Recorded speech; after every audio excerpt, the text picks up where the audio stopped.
Bom, então, como eu falei, né, um dos processos mais importantes que existe no planeta, um dos processos metabólicos, é a fotossíntese. A fotossíntese é muito importante porque ela produz biomassa, né, grande quantidade de biomassa, biomassa vegetal, biomassa de algas. A fotossíntese produz muito oxigênio e libera esse oxigênio nos ecossistemas, né? No caso, a alga faz isso no ecossistema aquático, né? Plantas aquáticas também fazem, mas as plantas elas trabalham mais na parte dos ecossistemas terrestres, né? Então, a fotossíntese é de grande importância. Então, vamos começar a trabalhar com as rotas metabólicas fotodependentes e, lógico, no intervalo entre uma rota metabólica, geralmente após uma rota metabólica fotodependente, você pode ter uma que não dependa diretamente da luz, mas depende indiretamente. Por quê? Eu fiz essa pergunta na aula de respiração celular. Eu perguntei qual seria a fonte primária de energia para os seres vivos. E aí a gente tem aquela resposta, né? O Sol.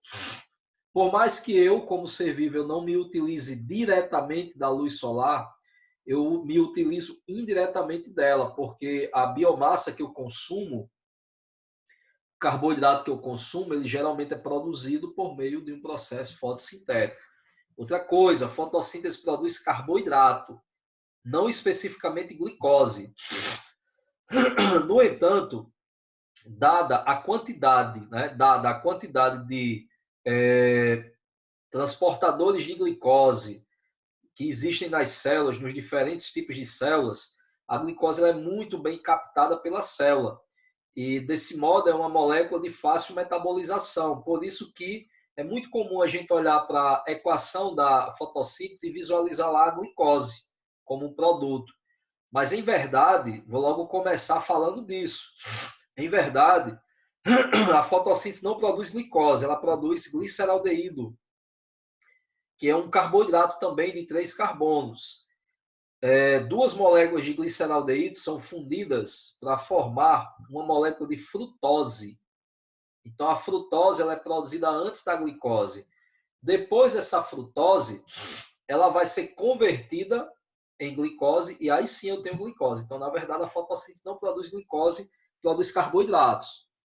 A glicose vem em seguida, vem depois do processo fotossintético. Mas assim, é muito comum a gente colocar lá aquela equaçãozinha, né?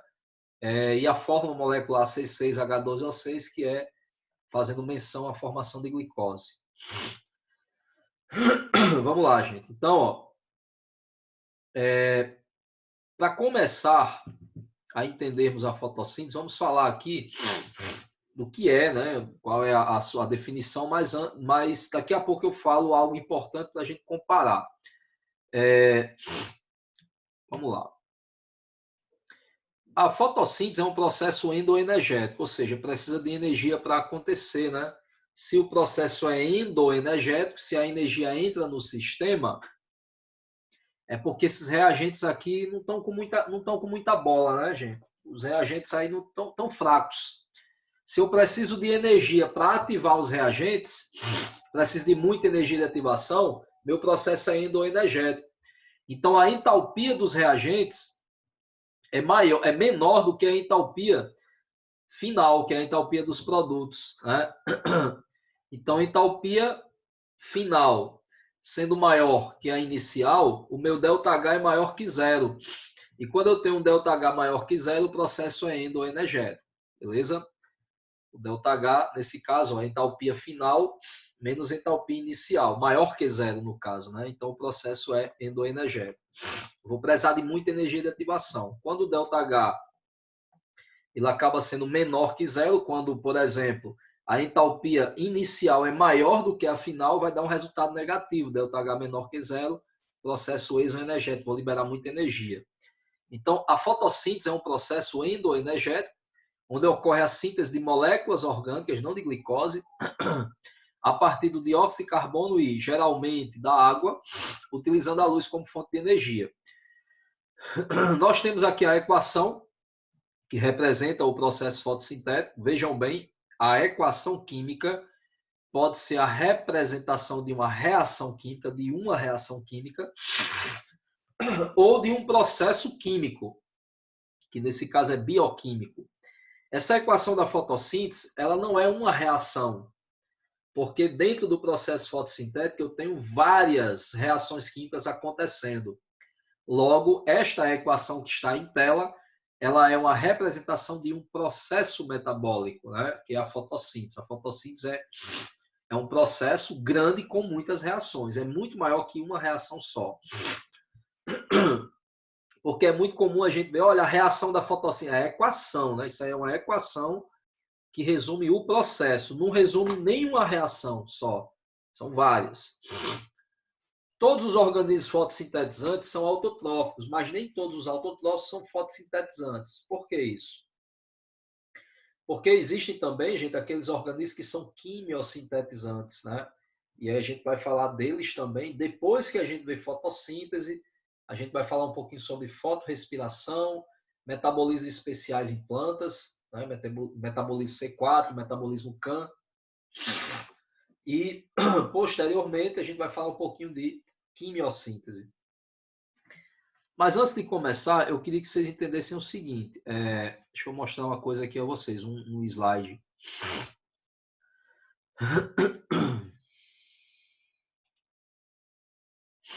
Estão vendo esse processo aqui em tela? Sim. Sim. Vamos lá. Isso aí lembra alguma coisa a vocês? Cadeia respiratória. Todinho, né? Muito parecido. Elétron sendo transportado por complexos. O elétron ele reduz alguns complexos, os quais bombeiam H+. Esse H+ volta por uma enzima chamada sintetase do ATP. Certo? Todinho cadeia respiratória, né? Muito parecido mesmo. Tem uma membrana ali, elétrons em fluxo, produção de ATP. Muito bem. E se eu disser a vocês que isso aí é uma fosforilação? Porque, na verdade, eu tenho adição de fosfato ao ADP, produzindo ATP. Isso aqui é uma fosforilação. Essa fosforilação, ela é oxidativa? Não, né? Não diretamente. Por quê? Para a fosforilação ser oxidativa, eu preciso ter essa oxidação aqui, ó. Eu preciso ter o NADH, que já está reduzido, né? Está na sua forma reduzida, certo? Sendo oxidado, indo para a sua forma oxidada, que é o NAD+. Eu preciso que ele libere hidrogênios, né? E libere também elétrons. Né? Libere elétrons. Isso aqui é uma oxidação. Aí esse elétron, resultante da oxidação do NADH, ele vai reduzir os complexos transportadores, né? Desculpem. Alguns complexos transportadores começam a transportar o elétron e, além de transportar, alguns deles, além de transportar, a plastoquinona, PQ, por exemplo, além dela promover o transporte de elétrons, ela também bombeia H+. Esse H+ se concentra aqui e se difunde de volta à matriz, gerando uma força protomotriz, e fosforila o ADP, produzindo ATP. Certo? Então, isso é todinho, gente, a fosforilação oxidativa. No entanto, esse processo que é extremamente parecido com a fosforilação oxidativa, que dentro da fosforilação oxidativa tem a cadeia respiratória, né? Cadeia transportadora de elétrons, vocês estão vendo aí o elétron em azul em tela, sendo transportado, né? Movimentando-se aí por essas setinhas.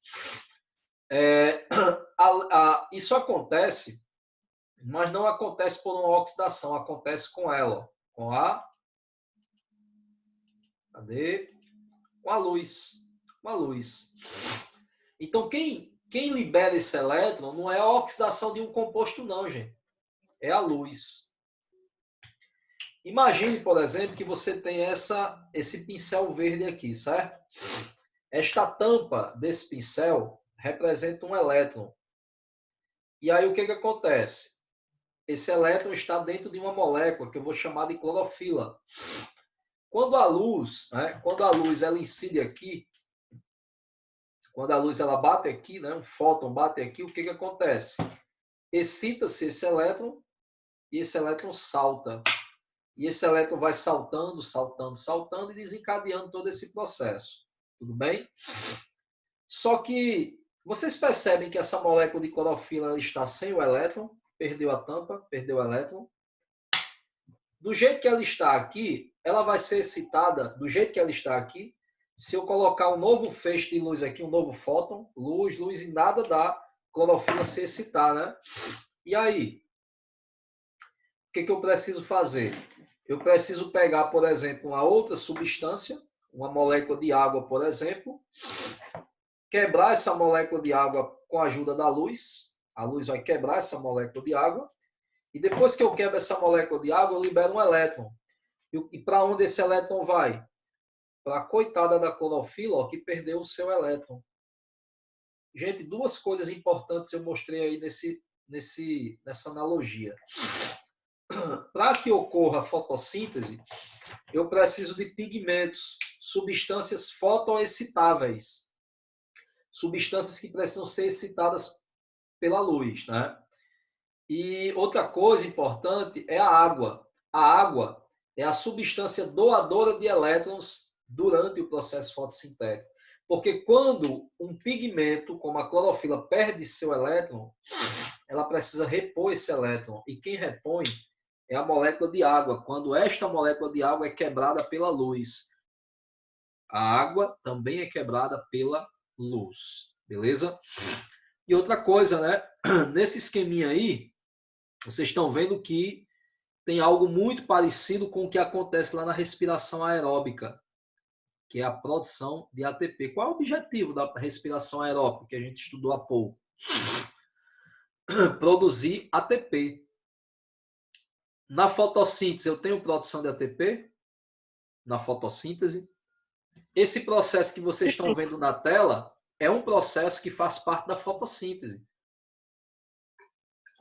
E ele produz ATP. Então, a resposta é sim. A fotossíntese produz ATP. Mas, Renato, se a fotossíntese é capaz de produzir ATP, lá naquela organela das plantas e das algas, né, o cloroplasto, por que então é necessário ainda a célula vegetal, por exemplo, fazer respiração lá na mitocôndria? Por quê? É porque, gente, a fotossíntese ela é dividida em duas etapas. Etapa fotoquímica, etapa enzimática. A primeira etapa, que é a etapa fotoquímica, é justamente nela que acontece a produção do ATP.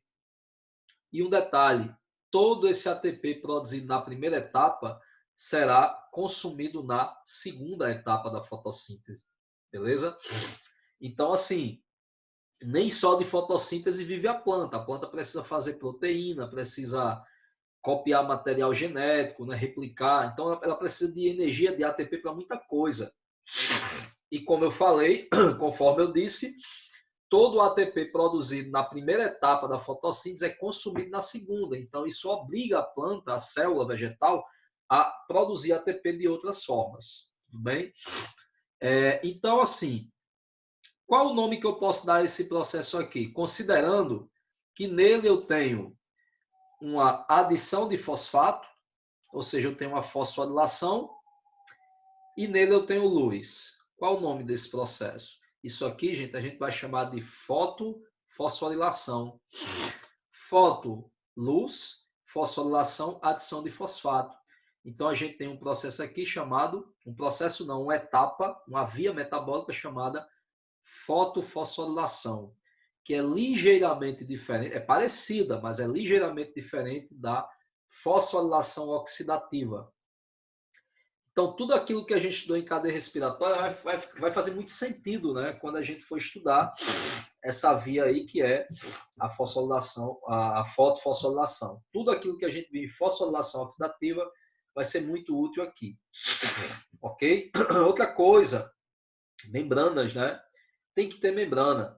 Essa membrana é a membrana de quem? É a membrana de um disco que a gente representa geralmente ele pela cor verde, de um disco, uma moeda, por exemplo. Imagina uma pilha de moedas, né? Cada moeda daquela, aqui dentro da organela cloroplástica vai se chamar tilacoide, que é esse disco aqui. Só que a moeda é maciça, né? O tilacoide ele é oco. O tilacoide ele tem a membrana do tilacoide e tem uma região interna chamada lumen do tilacoide. Inclusive está até aqui, ó, até cito quando eu vou explicar essa via metabólica, né? Lumen. Então, ó, se a gente dissecar aqui o cloroplasto, ó, a gente tem essa massa cinza, aqui que eu estou apontando com o mouse, aqui essa massa cinza, que é o estroma do cloroplasto. Aí aqui eu tenho a membrana do tilacoide, a verdinha, né? Membrana. E eu tenho o lumen, essa parte mais creme, digamos assim, que é o lumen do tilacoide. E olha que legal, né? Você não tem aqui um espaço intermembranas, mas você tem dois compartimentos e uma membrana separando, muito parecido com o que acontece lá na fosforilação oxidativa, que você tem a matriz mitocondrial, a membrana interna e o espaço intermembranas. Então é muito parecido, gente. Vocês vão achar muito parecido quando a gente for trabalhar com essa parte aqui. Eu começo logo a mostrar isso porque, no final das contas, a fotossíntese é um processo metabólico, é dividido em etapas e tem algumas semelhanças com a respiração celular. Isso não quer dizer que uma seja o inverso da outra, como a gente ouve muita gente falar por aí. Com base na equação química, a fotossíntese é o inverso da respiração, a respiração é o inverso da fotossíntese. Não é bem assim. São processos metabólicos diferentes que apresentam vias metabólicas, ou seja, etapas metabólicas diferentes, que ocorrem em organelas diferentes, em compartimentos diferentes. Então, vamos tomar cuidado, né, com essa ideia muitas vezes errada, né, de dizer que um é o inverso da outra, certinho? Vamos voltar à parte introdutória lá, para a gente falar um pouquinho dos seres fotossintetizantes. Deixa eu sair aqui para podermos retornar. Pronto. Então, conforme dito, né, todos os organismos fotossintetizantes são autotróficos, mas nem todos os autotróficos são fotossintetizantes. Gente, ó, vamos lá. Aqui eu tenho um esquema bem conhecido, né, esse esquema aí. É um esquema que ele tem 3 tópicos: fonte de energia, fonte de carbono e exemplos. 2 desses tópicos são critérios para a classificação dos organismos, certo? Por exemplo, os organismos podem ser classificados de acordo com a fonte de energia que eles obtêm. Aqueles organismos que obtêm energia diretamente, vejam bem, diretamente da luz, são fototróficos. Renato, mas eu como o vegetal que a planta produz por meio da fotossíntese, ela pega a luz. Eu não pego, mas eu como a matéria orgânica. Então, lamento informar, você não é fototrófico. O homem, o ser humano, é um exemplo de organismo quimiotrófico. Porque a energia que nós, seres humanos, obtemos, ela provém da oxidação de combustíveis químicos. E digo mais, além de sermos quimiotróficos, nós somos também organotróficos, porque nós oxidamos compostos químicos de natureza orgânica. Ok? Vejam bem. De acordo com a fonte de energia, nós somos quimiotróficos, mais precisamente organotróficos. Litotróficos são aqueles que oxidam compostos químicos de natureza inorgânica. Agora, no tocante à fonte de carbono, que aí já é outro critério, nós somos heterotróficos. Porque fonte de carbono é diferente de fonte de energia. Fonte de carbono se refere à forma de composto químico que contém o elemento carbono que você obtém. Por exemplo, as plantas, as algas e muitas bactérias são capazes de fixar carbono graças, né, à presença de uma enzima chamada rubisco e na forma de CO2. Né? A enzima rubisco é uma enzima que promove a fixação do carbono sob a forma de CO2.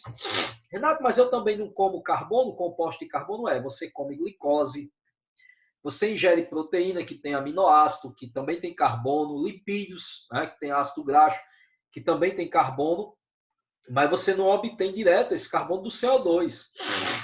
Uma vez que nós não conseguimos obter o carbono diretamente do CO2, o que vai acontecer? Nós somos organismos heterotróficos, no tocante à fonte de carbono. Somos quimiotróficos, né, subclassificados em organotróficos para a fonte de energia, porém somos heterotróficos no tocante à fonte de carbono, certo? Então é por isso também, né, que existem organismos que obtêm energia por meio da oxidação de compostos químicos. É curioso, porque os quimiosintetizantes, eles são quimiotróficos, eles não são fototróficos, né? Eles obtêm energia a partir da oxidação da amônia, por exemplo. Aí é lógico, né? Eles são, olha que interessante, gente. Os organismos quimiosintetizantes, eles são quimiotróficos e eles são autotróficos. Por quê? Porque uma bactéria pode oxidar amônia, liberar energia, e com essa energia ela pode fixar CO2 e produzir a matéria orgânica que ele serve de alimento. Certo? Nós somos quimiotróficos, porém nós somos heterotróficos. Para a fonte de energia somos quimiotróficos, para a fonte de carbono somos heterotróficos. E assim por diante, né? Vamos lá. Quais são os organismos que são fotossintetizantes? Nós temos aí as plantas, as algas, sejam elas uni- ou multicelulares, e também as cianobactérias, né? São organismos fotossintetizantes. Tem alguns outros organismos que são as chamadas sulfobactérias, as bactérias púrpura do enxofre, bactérias que são roxinhas, né? Essas bactérias também fazem fotossíntese, mas é um processo ligeiramente diferente, porque elas não utilizam água como doador de hidrogênios e elétrons do processo. A gente vai ver isso aí. Vamos lá. Qual é a equação da fotossíntese? Qual é a equação? Renato, você já mostrou a equação. É essa aqui, ó. Ó. 6 moléculas de gás carbônico mais 12 moléculas de água, com a ajuda da energia luminosa, né, conseguem gerar glicose, né, carboidrato, 6 moléculas de oxigênio e 6 moléculas de água. Devo lembrá-los que essa equação aí, gente, é a equação moderna, certo? É a equação atual. Porque a equação antiga da fotossíntese, ela é essa aqui, ó. Equação antiga. 6CO2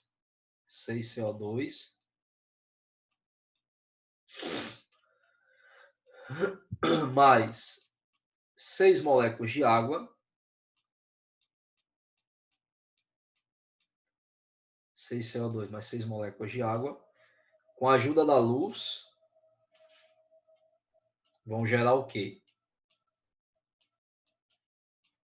Glicose, né, ou carboidrato, né, melhor dizendo, C6H12O6, mais oxigênio. Então, assim, gente, pensando dentro de uma certa lógica, né, nós temos aqui o oxigênio produzido na fotossíntese. Pensando pelo viés quantitativo, se eu tenho 6 moléculas de oxigênio sendo liberadas aqui, 6 vezes 2 dá 12 átomos de oxigênio, né? Por essa lógica, talvez, o oxigênio, nessa equação aqui, ele não viria da água. O oxigênio gasoso produzido na fotossíntese não viria da água. 6 vezes 1, 6. Aqui tem 12. Ó. 6 vezes 2, 12. Então, mas aqui, ó, o gás carbono, 6 vezes 2, 12. Então, durante muitos anos, pensava-se que o oxigênio gasoso produzido na fotossíntese ele era proveniente do CO2 e não da água. Porém, pesquisas, né, mais recentes, elas provaram o contrário. Elas provaram que a água é quem doa, é quem consegue produzir o oxigênio gasoso na fotossíntese. Isso é muito importante, né? A reação de Rio, a fotólise da água, promove essa quebra da molécula de água pela luz, permitindo a liberação do gás oxigênio. Certinho? E aí a gente vai falar sobre essa equação antiga aí e a equação moderna.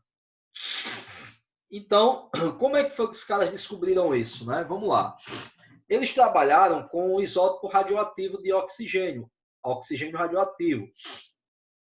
Então, eu vou tentar explicar isso aqui para vocês utilizando uma cor diferente, né? Vamos pegar o preto aqui inicialmente. Deixa eu explicar a vocês. Deixa eu melhorar isso aqui só um instante. Gente, ó, vamos pegar aqui um becker, um recipiente qualquer. Opa, o becker ficou todo troncho aqui. Né? Vamos fechar esse becker com um funil de vidro.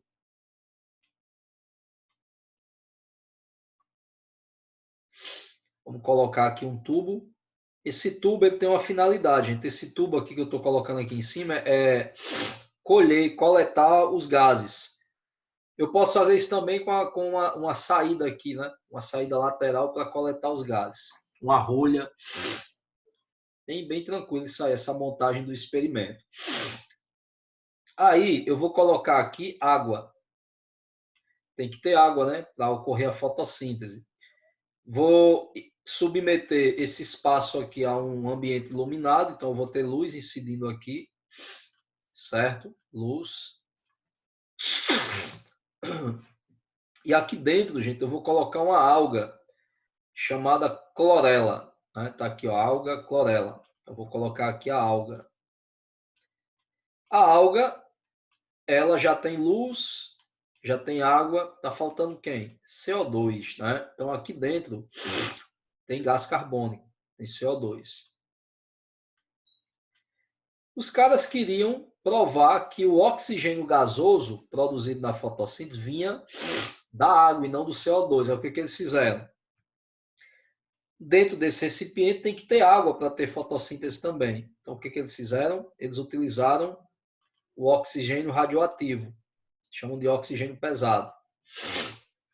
E aí, esperaram, né, a coisa acontecer, a fotossíntese rolar, e de repente começaram a surgir as primeiras bolinhas. As bolhas vão surgindo, né? Essas bolhas ultrapassam aqui a superfície da água e vão ser capturadas por esse tubo. Quando eles analisaram, eles viram que todo o oxigênio que era liberado na fotossíntese, ele tinha radioatividade, ele era um oxigênio radioativo. Diante disso, né, provou-se que o oxigênio gasoso, o O2, que é produzido na fotossíntese, ele vem da água e não do CO2. Porque nesse experimento, a substância água é a única substância que trazia o quê? O oxigênio radioativo. E o CO2 não. Tudo bem? Foi com isso que eles provaram que todo o oxigênio gasoso, desculpa, produzido na fotossíntese, provém da água e não do CO2. Isso provocou o quê? Mudanças, né? Mudanças nas equações, né? Então a gente teve aí mudanças nas equações, né?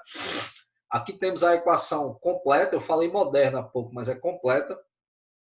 6CO2 mais 12 moléculas de água, luz, carboidrato, água e oxigênio. Ou seja, a água, veja que interessante, a água, de acordo com essa equação completa, ela está atuando como reagente, né, como substrato e também como produto, certo? Da fotossíntese. Na equação moderna, você divide essa equação completa por 2, você vai ter a moderna, né? Ao invés de ser 6CO2, vai ser 3. Ao invés de 12 água, serão 6. C6H12O6, aí eu vou ter C3H6O3. 6 água, aqui eu tenho 3 água. 6 oxigênio, aqui eu tenho 3 moléculas de gás oxigênio. Beleza? Então tá aqui a equação moderna. Lembrando, aqui tá legal, porque aqui eu tenho realmente o carboidrato que é produzido na fotossíntese, que é o gliceraldeído, e não glicose. Mas assim, que na verdade é gliceraldeído depois forma frutose. Essa fórmula molecular é a forma também da frutose, não só da glicose. A frutose é produzida e em seguida ela é convertida à glicose. Então, né, o pessoal é mais acostumado a falar que a fotossíntese produz glicose. Mas não, é gliceraldeído, frutose e depois glicose. Depois amido, né, como reserva.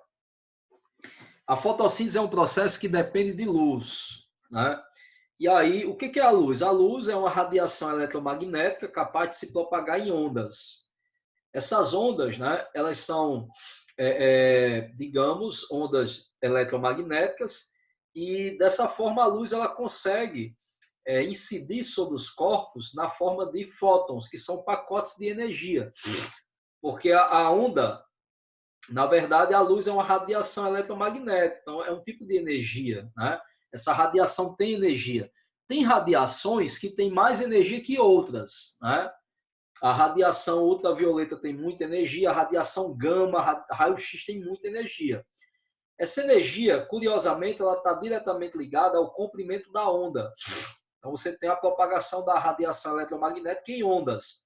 Aí eu tenho a radiação gama com curto comprimento de onda e alta energia, raio-x, curto comprimento de onda e alta energia, raio ultravioleta, curto comprimento de onda, tem muita energia, mas já é um pouco menor do que a gama, do que a X, né? Aí a gente chega nas ondas visíveis, né? Luz visível. Existe eu diria que existe um meio no qual a gente pode comparar os tamanhos das ondas e também a sua energia, que é chamado de espectro. O espectro eletromagnético eu diria que é uma forma, né? É um artifício que a gente usa para medir o comprimento da onda. Então, o comprimento da onda, que é representado por aquela letrinha, né, o lambda, ele é verificado em nanômetros. Nanômetros. Então, nm, né, unidade. Então, nesse caso, a gente tem ondas de curto comprimento, como a gama, X, aí vem violeta, vem os raios UV, radiação ultravioleta, e aí entramos no espectro do visível. Começa a aumentar um pouco o comprimento de onda. A onda ultravioleta, ela tem menos que 400 nanômetros. Então, quando a gente chega em 400 nanômetros, a gente consegue ver. Eu estou dizendo isso por quê? Porque varia de acordo com o tipo de ser vivo. Gente, tem seres vivos que eles conseguem enxergar até o infravermelho, ondas de calor, comprimento maior, né? As serpentes, por exemplo, quando passa um rato, né, correndo perto de uma serpente, ela vê meio que uma bola azulada, rodeada de uma camada amarelada, percorrendo, passando por ela. Ela não vê o bigode do rato, né, as sencilhazinhas, ela não vê a cor do olho do rato, a cor do pelo. Ela vê uma massa correndo, emitindo calor, né? Então, assim, essa visão mais detalhada, né, ela não pertence a todos os seres, não, ok? E aí, basicamente, né, a luz visível, quando a gente fala luz visível, vejam bem, a gente está considerando essa ideia de luz visível, de faixa do visível, foi criada com base na espécie humana mesmo. E nós, o que nós somos capazes de ver da radiação eletromagnética? Nós somos capazes de ver a parte da luz que incide sobre um objeto, um corpo e reflete parte dessa energia para os nossos olhos, dentro de uma faixa de comprimento de onda, e é uma faixinha estreita, uma faixa de 300 nanômetros, que vai do 400 a 700, dá 300 nanômetros, né? Correspondente à luz violeta até a vermelha, né? Então, as cores violeta até a vermelha estão dentro do espectro eletromagnético, na faixa que a gente chama de faixa do visível. Outra coisa importantíssima para a gente analisar, né? Que eu falei há pouco. Ondas de curto comprimento têm mais energia do que ondas de longo comprimento, né? Grande comprimento. Então, a energia do fóton, a energia contida em cada fóton, em cada pacote de energia, pacote de luz, né? A luz transporta pacotes de energia chamados de fótons. Então, a energia do fóton é inversamente proporcional ao comprimento da onda. Quanto menor o comprimento de onda, maior a energia do fóton, certo? E vice-versa. Quanto maior o comprimento de onda, menor a energia será do fóton. Então, colocando aqui, por exemplo, o espectro eletromagnético, está aqui o espectro todo, né? Infravermelho, micro-ondas, ondas de rádio com comprimento bem grande, né? E baixa energia. Aí ondas de alta energia, raios gama, raios X, ultravioleta, né? Comprimento de onda mínimo, muito pequeno. E aqui, essa faixinha bem pequenininha, ampliando-se aqui, né? É a faixa do visível. Aí você tem do violeta até o vermelho, né? Algumas pessoas ainda falam, né, as 7 cores do arco-íris. O livro de física ele só traz 6, né, os livros mais recentes. Ele tirou aquele anil, né, violeta, azul, verde, amarelo, laranja e vermelho. Antes aqui tinha violeta, azul e anil, né, que era na passagem do azul para o verde, ok? Bom, como é que isso acontece na planta, né, gente? Na planta acontece da seguinte maneira, né? Você tem aí basicamente a luz incidindo, né, sobre o cloroplasto. O cloroplasto tem esses discos chamados de tilacoides, né, os quais apresentam muitos pigmentos, né, como a clorofila, por exemplo, mas tem outros também que é importante a gente lembrar. Uma parte dessa energia, dessa luz é absorvida, transmitida também para os fotossistemas, né, para a própria planta, e uma parte é refletida, né? E aí o importante é essa luz que é absorvida, porque ela é absorvida para promover as reações fotossintéticas. Por isso que o nome é fotossíntese, síntese de matéria orgânica com a ajuda da luz, né? Por meio da luz também. Então, falando aí em moléculas, né, que têm a capacidade de responder à presença da luz, vamos falar aí da clorofila. A clorofila é uma molécula que ela tem um anel. Olha uma porfirina aqui, gente. Um anel porfirínico aí, como a gente viu lá na hemoglobina, né? Só que aqui você não tem ferro no centro do anel, você tem um átomo de magnésio. Se fosse uma vitamina B12, a cobalamina, eu teria um átomo de cobalto, né? Então, assim, essas porfirinas são muito comuns, né, nas nossas células, nos seres vivos de um modo geral, e atuam em diferentes processos metabólicos importantes. Ela tem esse anel aqui, porfirínico, com magnésio. O magnésio é o que? É um metal. Então, nada melhor que um metal para a luz bater e ele sair. Por quê? Porque o metal, gente, ele é pouco eletronegativo, né? Os metais são elementos que apresentam baixa eletronegatividade, ou seja, o metal ele perde elétron por brincadeira, perde elétron com muita facilidade. Isso é bacana, porque na fotossíntese eu preciso que a luz incida na molécula do pigmento, excite o elétron e o elétron salta para desencadear as reações fotossintéticas. Mas, Renato, se der errado, não tem problema. Observe que o anel porfirínico ele é cheio de ligações simples e duplas alternadas. Para quem não lembra disso aí lá da química orgânica, nós temos uma estrutura de ressonância. O que mais tem aí, gente, é elétron girando aí e esperando a luz bater para ele se excitar e saltar.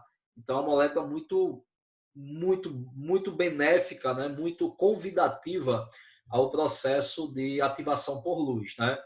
Só que essa molécula precisa ficar ancorada, presa em algum substrato. É justamente por isso que ela tem uma camada hidrofóbica enorme, uma cauda, né? Uma cauda de hidrocarbonetos, tem um álcool fitol, né? Nessa molécula, para justamente nessa cauda para poder fixar-se a membrana do tilacoide e ficar lá como uma antena captando luz, né? E é justamente disso que a gente vai falar agora, né? A captação da luz por meio da clorofila. Até que ponto a clorofila absorve luz? Quais são os comprimentos de onda e quais são as cores correspondentes a esses comprimentos de onda que favorecem a melhor absorção de energia luminosa por meio da clorofila. Então é disso que a gente vai começar a falar a partir de agora.